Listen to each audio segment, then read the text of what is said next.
Kimberly Jolly from the Fat Quarter Shop, and today we're joined by Carrie Nelson of Moda Fabrics. They have a brand new product called Cake Mix Recipes, and Carrie's going to show you how we're going to make recipe number 1.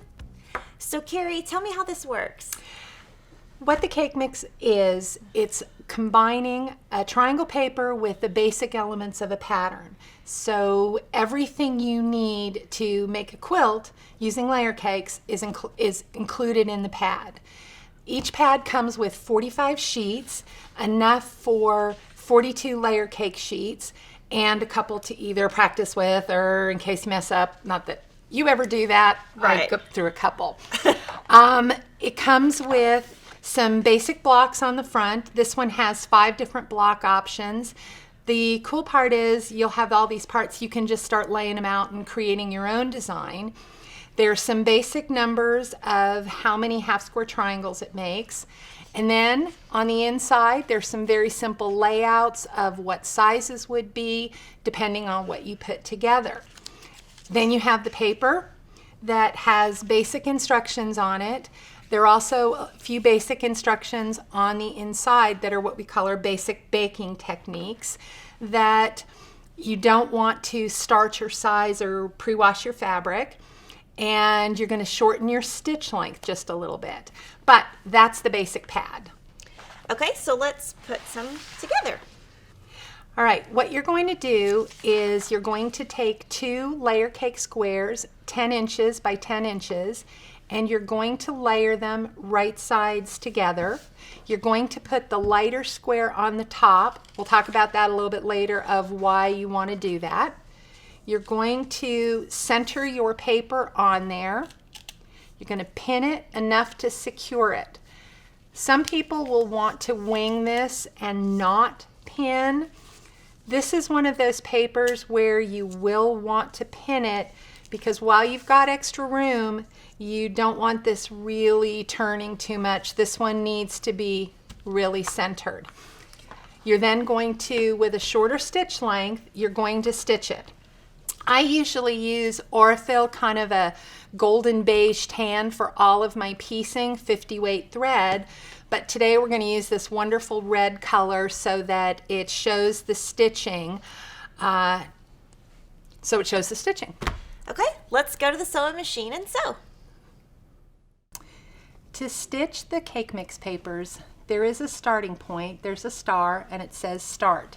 There are numbers that will give you your stitching direction. It's mostly so that it's kind of a guide to do a continuous line. The paper is still going to work even if you start and stop in different places, just so you know.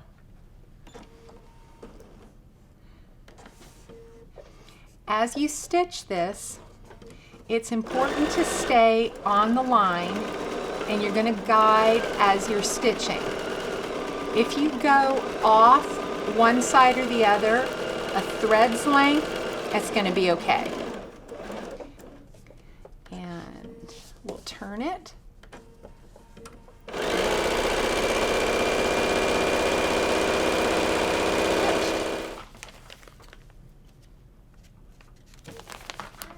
There you go.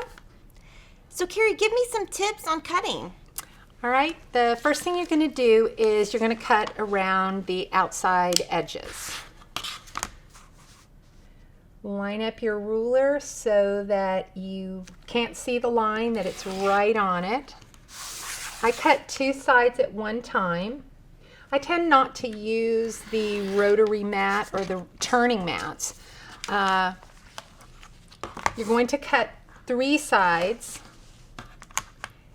and for this one you only want to cut 3 of the sides. Your next cut is across the center, this big long diagonal cut, and then you're going to move this piece aside for now. There is going to be 3 more cuts on this paper, and then there will be one on that paper still for trimming. The solid lines are your cutting lines.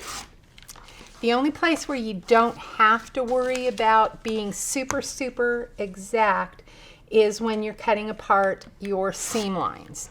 Everything else, you need to be right on the line. The last cut here is this one, finishing this to this size. And now you're done.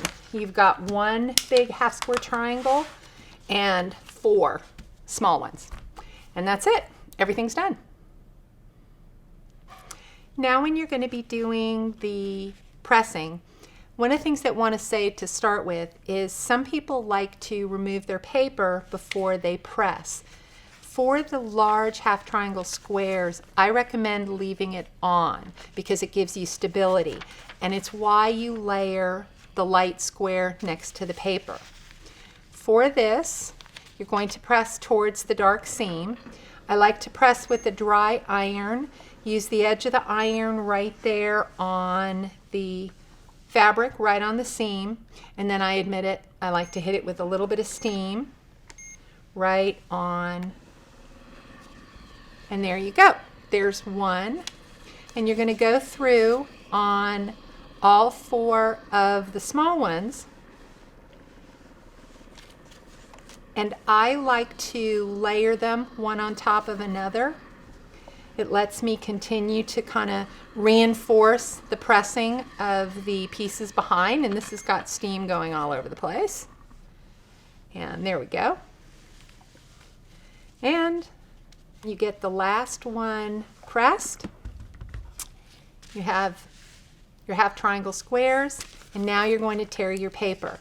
The easiest, best way to do it is to put your nail right on the seam line and start pulling up, and then you can use your nail to pull this part away. If you have any leftover little pieces, those come off pretty easily, except when you're on camera. And you've got your big half triangle square, and now you're going to do the 4 small ones the exact same way. These do go a little faster. And there you go. You've got your papers and 5 half triangle squares, 4 that finish at 4 inches and 1 that finishes at 8 inches. So Carrie, show me your block possibilities. There are a lot, but here are a few just to get you started.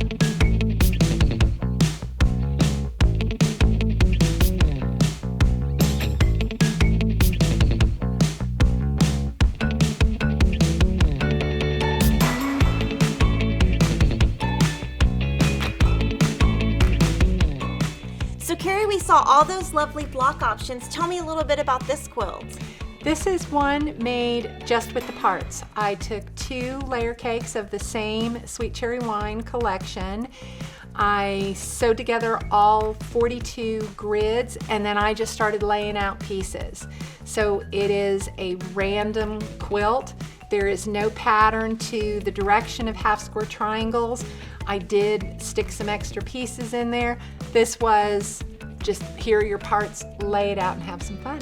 I love it because it's totally improv. So definitely check out our YouTube channel, subscribe, and check out all of our other cake mix videos.